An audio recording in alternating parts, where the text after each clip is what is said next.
Aujourd'hui, j'ouvre un Côte du Jura. J'avais déjà ouvert un Château Chalon de Marius Perron et donc j'ai décidé aussi d'ouvrir un Côte du Jura de Philippe Bornard. Philippe Bornard est un viticulteur du Jura. Son premier millésime fut 2005 et là, en l'occurrence, ça va être un 2005 que j'ai ouvert, qui est en fait une cuvée, il me semble, c'est du Savagnin sous voile qui s'appelle Les Marnes. L'étiquette est légèrement abîmée, mais parce qu'elle est dans une cave à vin sur laquelle il y a peut-être une coulure d'une autre bouteille. Et donc là, on est sur un Savagnin qui s'appelle Les Marnes. Une cuvée d'ailleurs qui s'est faite 2 ou 3 millésimes et qui ensuite, que je n'ai plus jamais rencontré. Euh, Maintenant, c'est Tony Bornard qui a repris euh, le domaine. C'est lui qui aujourd'hui est en charge. Et Tony arrive avec d'autres idées, d'autres cuvées. De toute façon, chacun laisse son empreinte et son style et sa façon de faire. Mais en tout cas, je sais que j'ai été un des premiers clients des vins de Philippe Bornard, puisque je me suis intéressé dès le premier millésime, grâce à un ami qui m'en a parlé. Et donc, depuis, j'ai adoré ces vins, et en particulier cette cuvée Les Marnes, sur 2005. Il me reste quelques bouteilles, et de temps en temps, j'en ouvre une. Donc là, comme il y a un poulet au vin jaune, voilà, je me suis dit, tiens, à côté d'un Château Chalon, je vais tenter un vin un peu plus jeune quand même, parce que là, on est sur un vin qui a 17 ans. Bien, allons-y sur ces marnes que j'ai déjà dégusté ici sur une autre bouteille. Chaque bouteille peut être très différente. Là, on est sur une couleur très dorée. Alors, sur ces vins-là, même mon premier souvenir, la première bouteille que j'avais ouverte, elle avait déjà une robe assez dorée. Alors, je la déguste à une température de 13-14 degrés. C'est ce que je conseillerais plutôt, pas trop froid, pour pouvoir apprécier toutes les subtilités de ce vin. Alors, le nez est assez somptueux, il faut dire, dans lequel on trouve de la roche, d'une certaine façon, comme un côté caillouteux, et des fruits jaunes assez mûrs, épicés, poivrés, et évidemment la noix, ce qui est très caractéristique du Savagnin sous voile. Et là, quand on remue, c'est beaucoup plus fruité et c'est beaucoup plus presque opulent.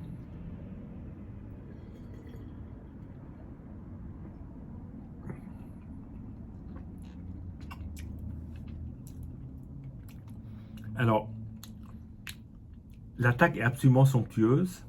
C'est un vin d'une grande envergure, tout en étant extrêmement fin et rectiligne, c'est-à-dire à la fois large et long, si je peux prendre des images qui peuvent vous parler, mais c'est un vin qui à la fois tapisse toute la bouche et d'un autre côté est un vin qui est très longiligne, dans le sens qu'il y a vraiment une rectitude de la première attaque jusqu'à la fin, avec une salinité et un côté un peu caillou, un peu floral, un peu poivré, épicé, et cette poudre de noix que j'apprécie particulièrement dans les vins du Jura, des vins traditionnels du Jura. Alors, il faut savoir que Philippe Bornard est un vigneron aujourd'hui plutôt reconnu dans la mouvance nature. Là, en l'occurrence, c'est un vin d'une... Donc, c'est nature, il y a pas d'intrants, quasiment pas de soufre ou très peu, le minimum vital pour que le vin se tienne. Et là, au bout de 17 ans, c'est un vin de très longue garde. Et je pense que les autres 2005, je vais attendre quelques temps avant de les déguster. Une dernière gorgée.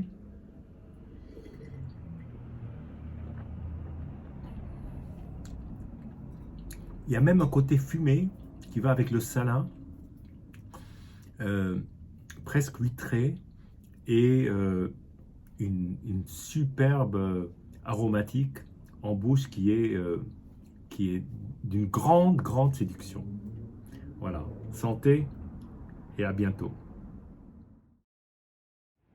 J'ai voulu revenir sur ce vin de Philippe Bornard qui s'appelle Les Marnes en 2005. J'ai souhaité revenir parce que d'abord j'ai senti un changement sur les jours, je l'ai dégusté sur plusieurs jours et chaque jour j'ai pris quelques notes et au fur et à mesure j'ai senti le vin s'exprimer de manière un peu différente et de plus en plus, avec de plus en plus de puissance. Pas forcément en termes de consistance ou de puissance tout simplement d'arôme, mais de présence qui était de plus en plus forte. Et je voulais aussi, parce que je me suis entre-temps documenté, et j'ai compris que cette cuvée est une cuvée très particulière, qui n'est pas faite tous les ans, qui est faite certaines années. Donc 2005 était une grande année. Elle vient d'être refaite alors en 2016, je ne le savais pas, et en quantité assez limitée. Et donc c'est un vin qui est fait de la manière suivante, c'est-à-dire la première année, il est houillé comme un vin blanc classique, c'est-à-dire on remplit le fût au fur et à mesure de l'évaporation, donc comme un blanc qu'on connaît tous. Et au bout d'un an, on laisse le fût tel quel et on n'y touche plus jusqu'à 5 années de plus. Donc on est proche de ce que pourrait être un vin jaune si on exclut effectivement cette première année qui est une année d'houillage classique. Parce qu'un vin jaune, c'est un vin qui est sous voile du premier moment où il est dans le fût jusqu'à la fin. Là, on a un an d'un vin classique et ensuite 5 ans de Jura, si je puis dire, de Jura traditionnel avec ce voile. Et donc ça en fait une sorte de vin hybride plus proche, pour moi en tout cas, des arômes d'un vin jaune, mais parfois qui peut rappeler certains vieux savagniens houillés de grandes maisons que je nommerai pas, mais les gens connaîtront la cuvée. Alors voilà, donc j'ai servi un verre. Et bien entendu, il ne reste plus grand chose là. Il est frais, pas trop froid. Voilà, il est juste frais pour pouvoir justement en apprécier tous les arômes. Et là, effectivement, déjà au nez, il y a un changement assez frappant parce que là, on part sur des arômes qui rappellent plus un nez pâtissier. La pistache, on a l'impression de mettre son nez dans une bonne pâtisserie qui combine les fruits secs, parce qu'on a effectivement un festival d'arômes qui est assez séduisant, je dois dire, et qui part presque sur des arômes de confiserie. Voilà, pâtisserie-confiserie, assez étonnant. Même si on devine le côté fruits secs, bien entendu, qui est assez pas dominant, mais qui est bien là.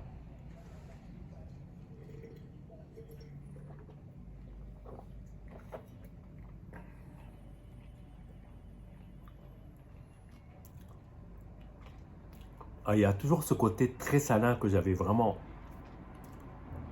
noté. Et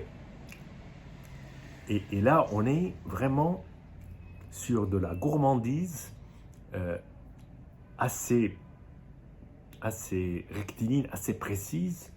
Donc on est vraiment sur un vin qui est très bien défini. Mais on a plein de belles choses qui évidemment rappellent certains arômes qu'on trouve dans les comtés fruitiers, ces espèces de fruits, mélange de fruits et de fruits secs, et un très léger côté confiserie.